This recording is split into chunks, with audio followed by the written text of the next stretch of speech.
Hey, what's going on, everybody? It's me again, Gold and Blue Dude. And if you haven't already, go ahead and hit the like and subscribe button. This channel is home of at least one college football video every single day. If you're a college football fan, and in case you've been living under a rock, the first college football playoff rankings came out last night. It definitely surprised a lot of people, myself included. I'm gonna run down the rankings real quick before we get into it. 1 Georgia, 2 Alabama, 3 Oregon, 4 Michigan State, 5 Ohio State, 6 Cincinnati, 7 Michigan, 8 Oklahoma, 9 Wake Forest, 10 Notre Dame, 11 Oklahoma State, 12 Baylor, 13 Auburn, 14 Texas A&M, 15 BYU, 16 Ole Miss, 17 Mississippi State, 18 Kentucky, 19 NC State, 20 Minnesota, 21 Wisconsin, 22 Iowa, 23 Fresno State, 24 San Diego State, 25 Pitt. And don't forget to check out my good friends at TriStateWoodSketch.com. All you have to do is send them the picture and they'll transfer it on the wood. They do family photos, couples photos, logos of your favorite team, all shapes and sizes. Right now he's running a buy one get one free special if you mention that Golden Blue Dude sent you. Now, some of these rankings I actually like. Of course, we're all good with Georgia at number 1. They're 8-0, undefeated, some pretty good wins, have pretty much demolished everybody. Even that game against Clemson 10-3, that's very misleading. If you watch the game, Georgia dominated Clemson. The other rankings I like. Number 9, Wake Forest. They're undefeated, 8-0, kind of a soft schedule, but still rewarding them for being undefeated. I like them in the top 10. Number 10, Notre Dame. I like them at number 10, 7-1. Not a great schedule. They have a loss, but not a bad loss. It was to Cincinnati, who's still undefeated. I like where Oklahoma State is, number 11. They look pretty good. They're going to be tested even more the rest of the season. Number 12, I love Baylor at number 12. Baylor looks like a really solid team. I'm okay with Auburn being 13, Texas A&M being 14, and Ole Miss 16. I'm also okay with NC State being at number 19, Minnesota 20. A lot of people are overlooking Minnesota, but they still have a chance to win the Big Ten West. Number 22, Iowa. I know that's a big fall, but they've got stomped 2 games in a row. I'm okay with that. And Pitt at number 25. Now, here's some of the more questionable rankings. Number 21, Wisconsin. They're 5-3. I had Wisconsin like right on the cusp getting into the top 25. But I think there's many more teams deserving to be ahead of Wisconsin. So that was a puzzler. Fresno State and San Diego State being 23 and 24. They both just played and Fresno State beat San Diego State. Fresno State 7-2. San Diego State's only loss was to Fresno State, but they were barely ranked last week. Now let's get into the rankings that I plain just don't like. The first one, number 2, Alabama. Alabama is not the number 2 team in the nation right now. And I heard what Kirk Herbstreit said. It'll all fix itself out. It doesn't really matter where Alabama's ranked. I understand that it's all going to work itself out. But Alabama's not the number 2 team in the nation right now. That just hurts Cincinnati even more. You have to reward the other teams that haven't lost, that haven't done anything wrong, rather than the team that has lost, to Texas A&M,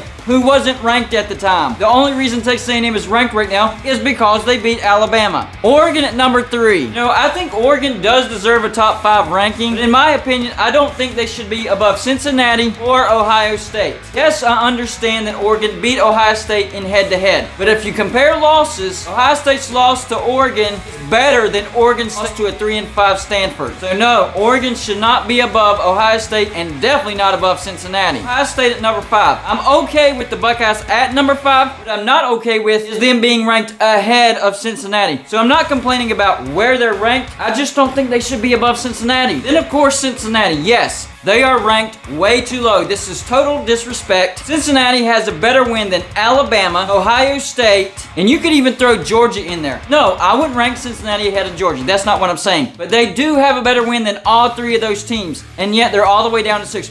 Well, Golden Blue Dude, they struggled against lesser opponents. Did they win? Is there any L's in the loss category? No. They're still undefeated. They fought through adversity. They're still undefeated. Alabama, they struggled against Texas A&M, except wait, they lost. Had they beat Texas A&M, Texas A&M wouldn't have been ranked the rest of the year. Michigan at number 7, I'm actually okay with that. Oklahoma at number 8. Look, I understand Oklahoma hasn't been impressive, but once again, they're undefeated. You're rewarding teams that have lost over teams that are undefeated. I know previously I said I like Wake Forest at number 9 and they're undefeated. Well, Wake Forest has had to work their way up from being unranked. So they're kind of in a separate category. They're still working their way up. They weren't in the top 5, top 10 this whole time and got bumped down. No, they're working their way up. And if Wake Forest keeps going undefeated, they'll keep working their way up. Then there's number 17, Mississippi State at 5-3. That makes no sense at all. But what it is doing, it's allowing the playoff committee to explain their decisions. Oh, if we put Mississippi State at number 17, then Texas A&M losing to Mississippi State doesn't look that bad, which makes Alabama's loss to Texas A&M not look so bad either. And it makes Alabama's stomping over Mississippi State look really, really good. Alabama stomped the top 20 team. Yeah, I don't buy it. Mississippi State is not a top 20 team at this point in time. And did you notice they limited the amount of group of 5 teams they did put into the top 25? We have Cincinnati, Fresno State, and San Diego State. That's it. Where's SMU? They were in the AP top 25. Where's Houston? They worked their way up into the AP top 25. Where's UTSA? They were almost in the top 15 in the AP top 25. Coastal Carolina, nowhere to be found. Louisiana, nowhere to be found. The playoff committee is disrespecting the group of 5 teams. And I'm not saying they all should be top 10 teams or top 15 teams or even top 20 teams, but a few of those teams should be ranked. They have deserved it. And not ranking SMU and Houston, what that specifically does, not having them ranked, that's limiting Cincinnati from having some other good wins. Wins over ranked opponents. If SMU and Houston are ranked when Cincinnati plays them, Cincinnati could have up to 4 wins over ranked opponents. But by not ranking them, Cincinnati's only going to have 1 win over a ranked opponent, and that was on the road against a top 10 Notre Dame. So if you look at the big picture instead of just trying to, oh, well, that's okay because they don't deserve it, or that's okay because they just had a great win. Look at the whole picture. Look at what the College Football Playoff Committee is trying to do. They're trying to make sure that Cincinnati doesn't get into the playoffs. And before the first playoff rankings came out, said, you know, I could see the playoff committee bumping Cincinnati down to 3, maybe even 4. I honestly didn't see them knocking them down to 6. That's ridiculous. It really is. So the final statement that the playoff committee is making is no group of 5 team will ever make the playoffs as long as it stays at a 4-team playoff format. That's what they're saying. This was the best chance for a group of 5 team to make it to the playoffs in this current 4-team playoff. And the playoff committee is saying, nope, it's not going to happen. So maybe the playoff committee is trying to push their agenda of playoff expansion by proving their point. Hey, as long as we stay at 4 teams, we're not allowing a group of 5 team into the playoffs. And it's all about the money.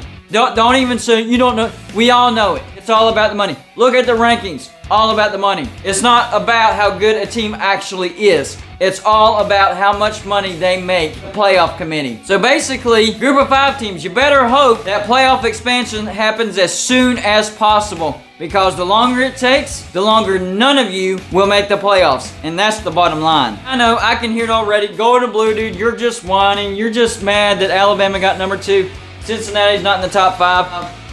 No, I'm not whining. Cincinnati's not my team. Alabama's not my rival. I really don't have a dog in the fight. I'm looking at it from an outside perspective. What I'm saying on this video doesn't benefit my team at all. West Virginia has nothing to do with anything. I'm just hoping we make a bowl. I'm just telling you what I'm seeing. If you keep denying it, you're just going to keep lying to yourself. Here's my top 4. Number 1, Georgia. Number 2, Cincinnati. Number 3, Michigan State. Number 4, Oklahoma. I would reward all the undefeated teams until they slip up. And yes, I would keep bumping up Wake Forest unless they slip up as well. Because that's how it's supposed to be. And you know, it would be different if Cincinnati has come out of nowhere and they're this new team and they're not proven. They went undefeated last year during the regular season, got to a bowl, took Georgia to the limit. Georgia had to come back, and Georgia only won by 1 point. So Cincinnati has actually proven their worth. That's why I'm going to bat for them. I'll give me your thoughts on the first playoff rankings. That's all I got for you for this show. Like and subscribe if you haven't already, and I'll see you on my next show.